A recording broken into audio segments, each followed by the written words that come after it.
My name is Ian DeStefano. I am a graduate of the WesternU College of Veterinary Medicine in 2014. I have always worked in the small animal space since graduation. I went on to do a rotating internship in small animal medicine and surgery. It entailed a lot of emergency and critical care as well. And I decided that that was the field that I wanted to go into. And after that, I worked in an emergency practice as a clinician for a number of years. I came to Tufts in 2017 when I matched for an emergency and critical care residency here. I completed that in 2020, and then I joined the school as a faculty member. I work primarily in the small animal teaching hospital in the emergency room and intensive care unit. I oversee veterinary students as well as trainee doctors. Growing up in junior high and high school, really loved animals and biology in general. I think it was actually my mother that put into my head this idea that I should think about being a veterinarian. And I think that was very well-meaning, but somewhat rudimentary. But it planted this idea in my head that maybe that's something I want to pursue. It was, about a year into undergrad that I decided that that's what I would work towards, was applying to veterinary school. And when I applied to veterinary school, I actually had a dream of becoming a wildlife veterinarian, which a lot of us do, and a lot of us do pursue that. I actually selected Western University of Health Sciences specifically with those interests in mind, just knowing that in most of the fourth year curriculum, I could kind of design a good portion of the clinical experiences that I would want to have, and could have had that focus a bit more on wildlife medicine, zoologic medicine, conservation medicine, those sorts of things. It wasn't until I got to Western U and started exploring other areas in veterinary medicine, really fell in love with small animal medicine in particular. A lot of the sort of pathophysiology was really interesting to me. The applied physiology was really interesting to me. Think it was in my third year at Western U. I had a core rotation in emergency medicine and really fell in love with the pace and the types of cases that were being seen. It was super exciting to me. Did kind of a 180 from thinking I wanted to be a wildlife veterinarian to kind of saying, I actually really like small animal practice and further pursuing emergency and critical care.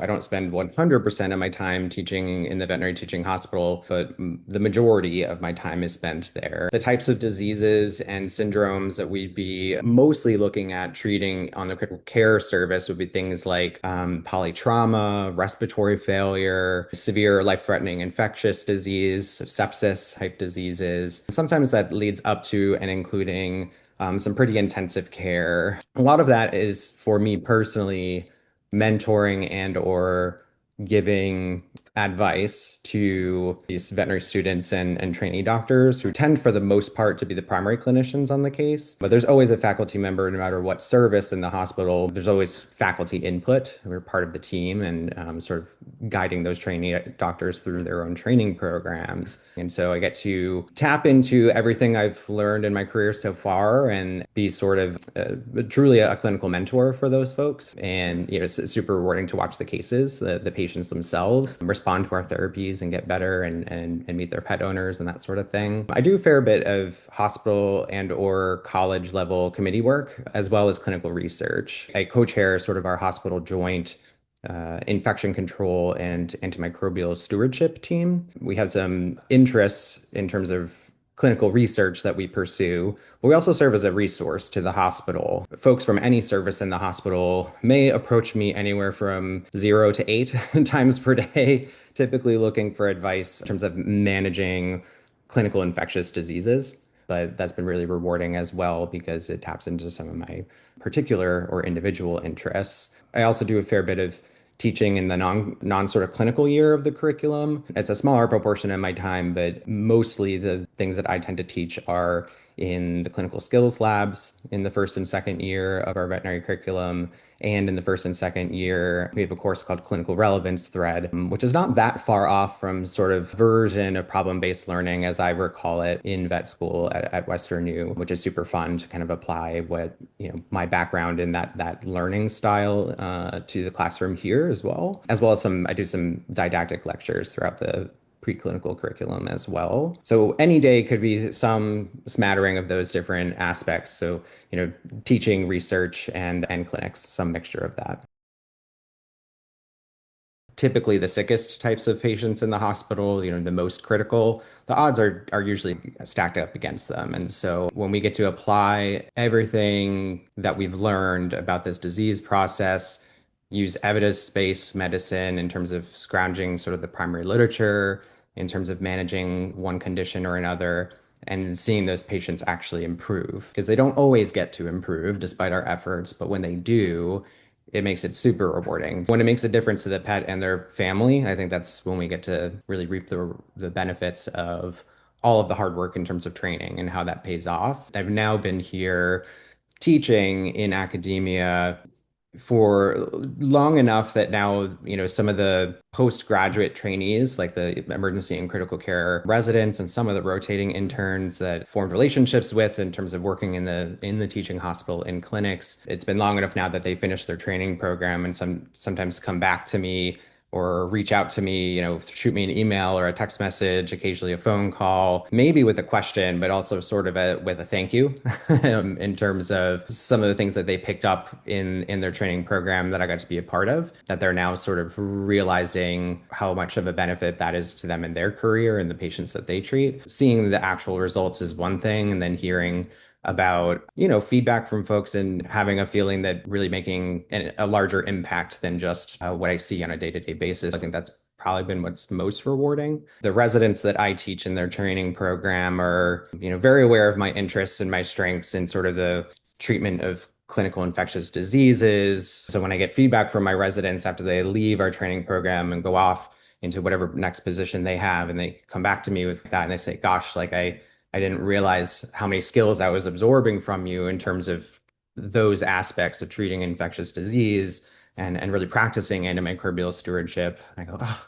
I really did help train you to become little antimicrobial stewards, and you're going out there and you're probably impacting people that they're training. And so that part of it, to me, I think is perhaps even more rewarding in some ways. Of course, is the short answer. I mean, I think I have many people to thank. A lot of different folks, whether they were professors or otherwise employees of Western U, definitely had an impact on my educational experience. And I think that my educational experience 100% led me to the path that I'm on now. So the late Janice Jocelyn was one of my mentors and really helped to guide me even when I told her that I didn't really want to do wildlife and zoo medicine anymore, which was her area of expertise.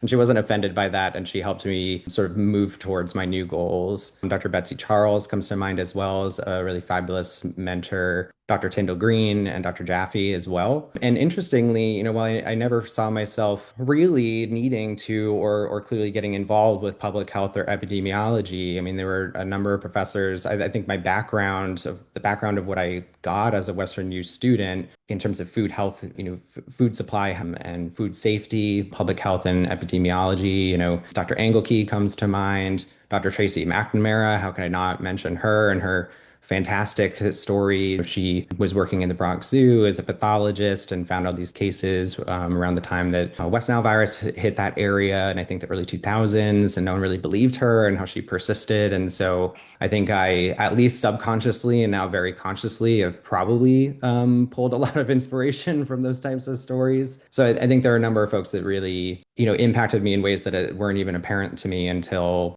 a decade out of school when I'm suddenly thrust into this role of, controlling an outbreak in a teaching hospital and going, I'm trained in critical care. I'm not trained in public health or epidemiology, but I kind of was in a way. We all are as veterinarians. We just don't necessarily all practice that every single day. So that foundational knowledge definitely came from my education at Western U for sure. In fact, I remember even in the community clinic, going through infection control exercises with Dr. Boynton, used activities that I still use today with some of my students, like the use of glow germ, which is this substance you can put in the hospital environment, ask someone to go through their normal day and practice good hand hygiene, right? So hand washing and hand disinfecting as sort of one of the major, crucially important staples in infection prevention and control. And so some of the activities that I do with my students and that I do clinically with our hospital technicians, even are derived from, inspiration from that type of experience with the glow germ exercises in first and second year. So again, I don't think at that point that I really appreciated what I was picking up on, but